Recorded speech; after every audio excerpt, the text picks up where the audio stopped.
சமோசா வேண்டுமா? வாங்க வாங்க. ஒரு சமோசா கொடுங்க. ஐயோ, பறவைகள் அனைத்தும் சமோசாவை எடுத்து செல்கின்றன. காக்கா, போ போ போ போ. அடடா, ஐயோ, போச்சே எல்லாம்.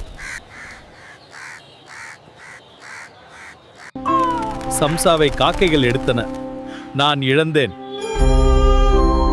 பக்தனே, நீ என்ன கேட்கிறாய்? முருகன், நீ கவலைப்படாதே பக்தா. காக்கை சம்சாவை என்பது உனக்கு நல்லது. உனது வியாபாரம் பெருகும் என்று சொல்லிவிட்டு முருகன் மறைந்து விட்டது. இன்று தேவலோகத்தில் பிரம்மன் எனது சம்சாவை சாப்பிட ஆசைப்பட்டார். மனம் தேவலோகத்துக்கு செல்கிறது. எப்படி இருக்க முடியும்? ஒரு சமோசா இவ்வளோ சக்திமிக்க வாசனையா? சமோசா வியாபாரி எங்கே இருக்கிறார்? அவரை உடனடியாக தேவலோகத்துக்கு அழைத்து வாருங்கள். சங்கருடைய சம்சா தேவலோகத்தில் எனது மூக்கை தொலைக்கிறதே. अंकल मन तो तू सा है